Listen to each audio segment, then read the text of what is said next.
ఓం గంగణపతే నమ, శ్రీమాత్రే నమ, ద్రందత్తాత్రేయ నమ, క్రీం క్రీం మహాకాళికాయ నమ, దుమ్దుర్గాయ నమ, శరవణ బబాయ నమ, శ్రీరామ జయ రామ జయ జయ రామ రామ, హరిమర్కట మహామర్కటాయ శ్రీరామ దూత నమ, క్రీం క్రీం మహాకాళికాయ నమ, ద్రందత్తాత్రేయ నమ. ఓం నమో భగవతే మేధా దక్షిణామూర్తి మహ్యం మేధాంతరిజ్ఞం ప్రయత్స్వ ద్రందత్తాత్రేయ మహాశక్తి నమో నమ. యూట్యూబ్ ప్రేక్షకులకు అందరికీ కూడా నమస్కారం అండి. నేను పాలపర్తి గురునాథ శర్మ, జ్యోతిష్యం వాస్తు సిద్ధాంతిని. మీకంతా కూడా ఈ యొక్క గోచారరీత్యా గ్రహాల యొక్క స్థితిగతి, కలియిక, వాటి ప్రభావం అంతా కూడా మేషాది ద్వాదశ రాశుల వాళ్ళకి ఎటువంటి ప్రభావం అంతా కూడా చూపిస్తుంది అనేది విశ్లేషణ చేసి మీకు పరిష్కారం చెప్పడం జరుగుతుంది. జూన్ నెల మాసంలో విశేషంగా అతిచారంలో బృహస్పతి మార్పు అంతా కూడా సంభవిస్తుంది. మరియు శుక్రుడు బుధుడు కలియికంతా కూడా మిథున రాశిలో సంచారం చేయడం వల్ల ఎటువంటి గ్రహస్థితి అంతా కూడా యోగిస్తుంది. రేవతి నక్షత్రంలో శనీశ్వరుడు మార్పు అంతా కూడా మీనరాశిలో సంచారం చేయడం వల్ల విశేషమైన పుణ్యప్రాప్తి లభిస్తూ ఉంటుంది. ప్రధానంగా చూసుకుంటే ఇక్కడ పుష్కర కాలంలో ఉచ్చస్థానంలో అంతా కూడా బృహస్పతి అంతా కూడా 12 సంవత్సరాలకు ఒకసారి ఈ యొక్క కర్కాటక రాశిలో ప్రవేశం చేయడం, ఉచ్చస్థానాన్ని పొందడం. ప్రధానంగా ఇక్కడ అతిచారంలో మార్పు అంతా కూడా అక్టోబర్ 31 తారీఖు దాకా ఉంటుంది. మరియు తర్వాత అక్టోబర్ 31 తర్వాత స్థాన చలనం చేస్తారన్నమాట. ప్రధానంగా రాశి నుంచి రాశికి అంతా కూడా ఈ యొక్క వేరే రాశికి మారడం జరుగుతుంది. ప్రధానంగా చూసుకుంటే సింహరాశిలో సంచారం చేయడం వల్ల విశేషమైన ధనయోగ ప్రాప్తి, మేషాది ద్వాదశ రాశుల వాళ్ళకి అనంతమైన పుణ్యయోగం సిద్ధించడానికి, అతిచారంలో బృహస్పతి మార్పు వల్ల రాజయోగాలు, విపరీత రాజయోగాలు సిద్ధించడానికి ఆస్కారం ఉంటుంది. ఎవరి జాతకరీత్యా అయితే కనుక ఆలస్య సంతానం, ఆలస్య కళ్యాణ యోగాలు ఉన్నాయో వాళ్ళకంతా కూడా శీఘ్రంగా పంచమస్త బృహస్పతి యోగం, సప్తమస్త బృహస్పతి యోగం, దశమస్త బృహస్పతి యోగం, ఏకాదశ స్థాన బృహస్పతి యోగం వల్ల శీఘ్ర కళ్యాణ యోగము, సంతాన యోగము, ఆకస్మిక ధనలాభాలు, రాజయోగాలు, గృహయోగాలు, భూ సంపదలంతా కూడా సిద్ధించడానికి, తీరని కోరికగా ఉన్న కళ అంతా కూడా నెరవేరడానికి, అదృష్టయోగం సిద్ధించడానికి ఆస్కారం ఉంటుంది. మేషాది ద్వాదశ రాశుల వాళ్ళు పాటించవలసిన పరిష్కారం అంతా కూడా విశ్లేషణ చేసి పరిష్కారం చెప్పడం జరుగుతుంది. మీ జన్మజాతకంలో కనుక గ్రహస్థితి కనుక మిశ్రమైన ఫలితాలు ఇస్తూ ఉంటే కనుక జన్మజాతకం ప్రధానమైన జాతకంగా ఉంటుంది. జాతకరీత్యా లగ్న చక్రవశాత్తు ప్రధానంగా లగ్న చక్రంలో బృహస్పతి, అంగారకుడు, శుక్రుడు, శనీశ్వరుడు, రాహుగ్రహం అంతా కూడా ఏ స్థానాల్లో ఉన్నాయి చూసుకుని ఈ గ్రహాలంతా కూడా ప్రధానమైన గ్రహాలుగా చెప్పడం జరుగుతుంది. ఈ గ్రహాలే కాకుండా బుధుడు, బృహస్పతి, చంద్రభగవానుడు కూడా యోగకరంగా ఉండాలి. తద్వారా లగ్నాధిపతి, పంచమాధిపతి, నవమాధిపతి, దశమాధిపతి, ఏకాదశ స్థానాధిపతి, సప్తమాధిపతి, పంచమాధిపతి జాతకరీత్యా అత్యంత బలమైన కారణంగా చెప్పడం జరుగుతుంది. ప్రధానమైన గ్రహస్థితి అంతా కూడా చూసుకుంటే ఈ స్థానాలు బట్టి కేంద్రంగా చెప్తూ ఉంటారు. ఇక వేదిక జ్యోతిష్యం ప్రకారంగా అంతా కూడా పరాశర సంహిత ప్రకారంగా, దత్తనాడి ప్రకారంగా సంపూర్ణమైన జాతకం విశ్లేషణ చేసి మీకు పరిష్కారం చెప్పడం జరుగుతుంది. మీరంతా కూడా ఈ వీడియో అంతా కూడా చూడండి. గోచారిత్య గ్రహస్థితి అంతా కూడా మెరుగుపడడానికి, మీకు అంతా కూడా జీవితంలో అనుకోని మార్పులు జరగడానికి, జీవితంలో విశేషమైన పుణ్యయోగం సిద్ధించడానికి, గ్రహస్థితి మార్పు వల్ల విశేషంగా బృహస్పతి మార్పు వల్ల, శుక్రుడు బుధుడు కలియిక వల్ల, శనీశ్వరుడు గోచారిత్య సంచారం వల్ల విశేషమైన పుణ్యయోగాలు సిద్ధిస్తూ ఉంటాయి. ఈ యొక్క కాలసర్ప దోష నివారణ గోచారిత్యా కూడా రాహుకేతుల స్తంభంలో గ్రహాలు అంతా కూడా ఈ యొక్క మధ్యస్థానంలో ఉన్నాయి. ప్రధానంగా రాహుకేతు మధ్యలోనే మిగతా గ్రహాలన్నీ కూడా స్తంభంలో ఉన్నాయన్నమాట. కాలసర్ప స్తంభన అంటారు కిందంతా కూడా. ఈ గ్రహదోష నివారణతో ఎటువంటి పరిష్కారాలు ఆచించాలి, విశేషమైన పుణ్యయోగాలు అంటున్నారు, మా జీవితంలో మార్పులు కనబడట్లేదు, మరియు విశేషమైన గ్రహస్థితి అంటున్నారు, ఎంత సంపాదించినా కానీ అనుకున్న స్థాయిలో సంపాదన లేకుండా ఉంది, ఇటువంటి గ్రహస్థితి, ఇటువంటి ఇబ్బంది నుంచి బయటపడడానికి ఎటువంటి పరిష్కారాలు ఆచరించాలి. ఇది గోచారిత్య చక్రం మాత్రమే. మేము విశ్లేషణ చేసిన గోచారిత్య జాతకం మాత్రమే.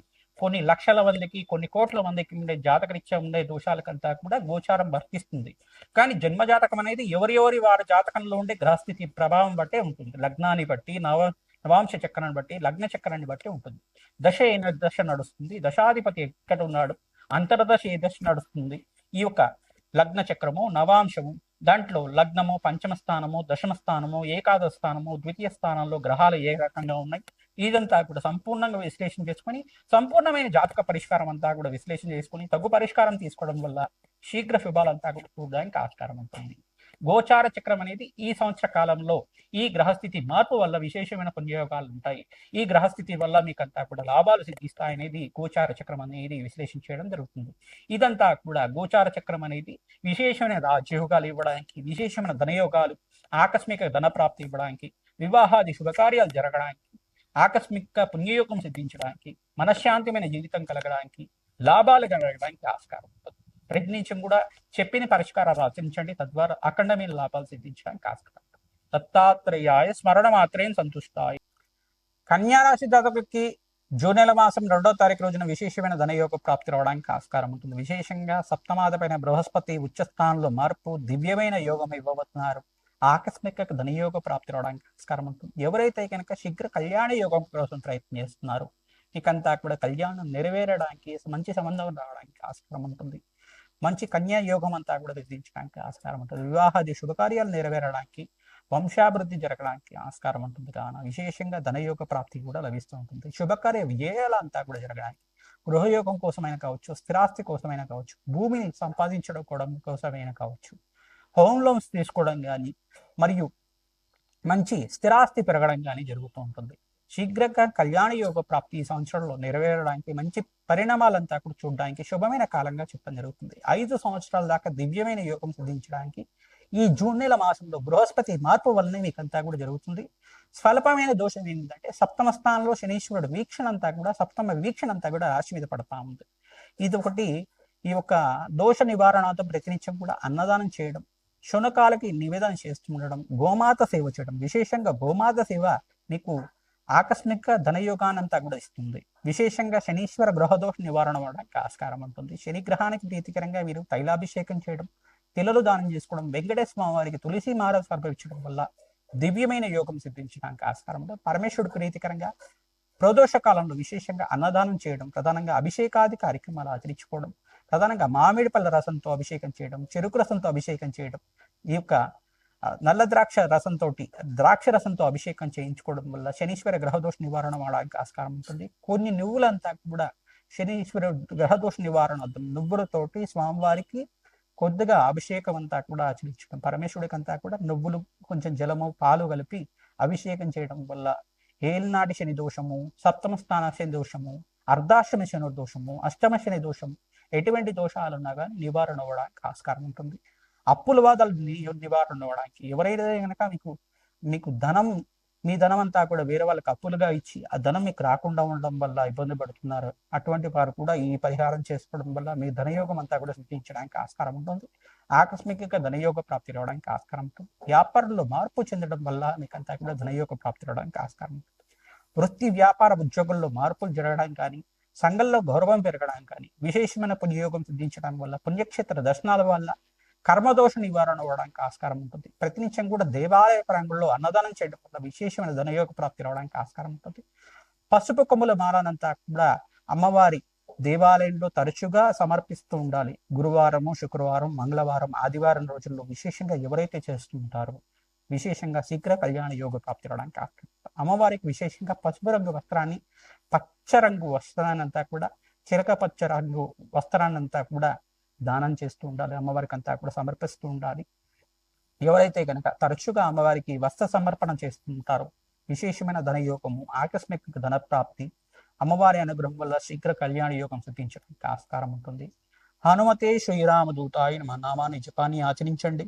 విశేషమైన ధన ప్రాప్తి లభించడానికి ఆస్కారం ఉంటుంది. సకల గ్రహదోష నివారణార్థం ఆంజనేయ స్వామి వారికి ప్రీతికరంగా ప్రతినిత్యంగా మన్యసూక్త పారాయణం చేయించడం, తమలపాక పూజ ఆచరించడం వల్ల దివ్యమైన యోగం సిద్ధించడానికి ఆస్కారం ఉంటుంది. శుక్రుడికి, శనీశ్వరుడికి, అంగారకుడికి మరియు బృహస్పతికి, బుధ భగవానుడికి జపాలు, దానాలు చేస్తూ ఉండాలి. నవగ్రహాలకి అభిషేకం చేస్తూ ఉండాలి. తద్వారా విశేషమైన ధనయోగ ప్రాప్తి రావడానికి ఆస్కారం ఉంటుంది. హనుమతే శ్రీరామదూతాయ నమః. మేషాది ద్వాదశ రాశుల వాళ్ళకి జూన్ నెల మాస ఫలితాల్లో భాగంగా విశేషంగా గ్రహస్థితి అంతా కూడా మార్పు వల్ల, బృహస్పతి మార్పు, ఉచ్చస్థానంలో మార్పు వల్ల, కర్కాటక రాశిలో ప్రవేశం చేయడం వల్ల, అతిచారంలో మార్పు వల్ల ఇటువంటి గ్రహయోగాలంతా కూడా సిద్ధిస్తున్నాయని చెప్పడం జరుగుతుంది. మరియు ఇక్కడ చూసుకుంటే సంపూర్ణమైన గ్రహదోష నివారణార్థం మీరంతా కూడా ఎటువంటి శాంతి పూజలు చేయాలో విశ్లేషణ చేయడం జరిగింది. ప్రధానంగా శుక్రుడు, బుధ భగవానుడు అంతా కూడా బుధాదిత్య యోగంలో మిథున రాశిలో సంచారం చేయడం వల్ల, త్రిగ్రహ కూటమి అంతా కూడా ఈ యొక్క గ్రహ యోగం వల్ల ఎటువంటి గ్రహస్థితి అంతా కూడా మీకు యోగకరంగా మారడానికి ఆస్కారం ఉంది. ప్రధానంగా మేషాది ద్వాదశ రాశుల వల్ల ప్రతినిత్యం కూడా ఎటువంటి గ్రహదోషాలు ఉన్నప్పటికీ కూడా మీరంతా కూడా శాంతి పూజలు, జన్మజాతకంలో ఉండే దోషాలకంతా కూడా పరిష్కారం ఆచరించడం, 5 గ్రహాలకంతా కూడా చూసుకుంటే మీరంతా కూడా ప్రతినిత్యం కూడా శాంతి పూజలు ఆచరించడం వల్ల బృహస్పతికి, శుక్రుడికి, అంగారకుడికి, రాహు గ్రహానికి, శనీశ్వరుడికి, బుధ భగవానుడికి, మేషాది ద్వాదశ రాశుల అందరూ కూడా ఈ గ్రహాలకంతా కూడా శాంతి పూజలు ఆచరించడం వల్ల దివ్యమైన యోగం సిద్ధించడానికి ఆస్కారం ఉంటుంది. ధనయోగ ప్రాప్తి కలగడానికి ఆస్కారం ఉంటుంది. ప్రధానంగా జాతకరీత్యా ఉన్న దోషాలకు పరిష్కారం ఆచరించడం, 5 రాశుల వాళ్ళకంతా కూడా విశేషమైన యోగకరమైన జీవితం జయించడానికి, విశేషమైన రాజయోగ ప్రాప్తి కలగడానికి ఆస్కారం ఉంటుంది. 5 రాశుల వాళ్ళకంతా కూడా అదృష్టయోగం సిద్ధించబోతుంది. 5 రాశులు ఏంటిదంటే ప్రధానంగా చూసుకుంటే మేషరాశి జాతకులు, కర్కాటక రాశి జాతకులు, మరియు ఇక్కడ చూసుకుంటే మిథున రాశి జాతకులు, ధనస్సు రాశి జాతకులు, ఈ యొక్క తులారాశి జాతకులు, కన్యా రాశి జాతకులు, కుంభరాశి జాతకులు, ఈ యొక్క మీనరాశి జాతకులంతా కూడా ధనయోగ ప్రాప్తి రావడానికి ఆస్కారం ఉంటుంది. బృహస్పతి మార్పు వల్ల, శుక్రుడు బుధుడు కలియిక వల్ల మంచి శుభమైన కాలంగా చెప్పడం జరుగుతుంది. 5 సంవత్సరాల దాకా రాజయోగ ప్రాప్తి, బృహస్పతి ఉచ్చస్థానంలో మార్పు వల్ల దివ్యమైన యోగాన్ని చూస్తూ ఉంటారు. ధనధాన్యాది సమృద్ధి పెరగడానికి ఆస్కారం ఉంటుంది. అదృష్టయోగం సిద్ధించడానికి ఆస్కారం. వివాహాది శుభకార్య కోసం ప్రయత్నం చేసుకున్న వాళ్ళు, మేషాది ద్వాదశ వాళ్ళ విధంగా వీరంతా కూడా ధనయోగ ప్రాప్తి కోసం అంతా కూడా మీరంతా కూడా ఇటువంటి గ్రహదోష నివారణార్థం మీరంతా కూడా శాంతి పూజలు ఆచరిస్తూ ఉండండి. ధనయోగ ప్రాప్తి రావడానికి ఆస్కారం ఉంటుంది. ప్రతినిత్యం కూడా సుబ్రహ్మణ్య స్వామి కళ్యాణం ఆచరించడం, వెంకటేశ్వర స్వామి వారి కళ్యాణం ఆచరించడం, మరియు సీతారాముల కళ్యాణం ఆచరించడం, లక్ష్మీ నరసింహస్వామి కళ్యాణం ఆచరించడం వల్ల శీఘ్ర కళ్యాణ యోగ ప్రాప్తి రావడానికి ఆస్కారం ఉంటుంది. ధనయోగ ప్రాప్తి రావడానికి ఆస్కారం ఉంటుంది. విశేషంగా జాతకరీత్యా ఉన్న దోషాలకంతా కూడా లక్ష్మీ కుబేర శాంతి హోమాది కార్యక్రమాలు, రాజశ్యామల యజ్ఞాతి గ్రతులు, మరియు బగ్లామకి శాంతి హోమాది కార్యక్రమాలు ఆచరించడం వల్ల రాజయోగ ప్రాప్తి మీకంతా కూడా అదృష్టయోగం సిద్ధించడానికి ఆస్కారం ఉంటుంది. అదృష్టకాలం అంతా కూడా నడుస్తుంది కావున పుణ్య కార్యక్రమాలు ఆచరించండి. తద్వారా అధికంగా లాభాలు చేకూర్చడానికి ఆస్కారం ఉంటుంది. పుణ్యక్షేత్ర దర్శనం వల్ల మీకంతా కూడా పుణ్యప్రాప్తి లభిస్తూ ఉంటుంది. దివ్యమైన యోగాలు సిద్ధించడానికి ఆస్కారం ఉంటుంది. హనుమతే శ్రీరామదూతాయ నమః.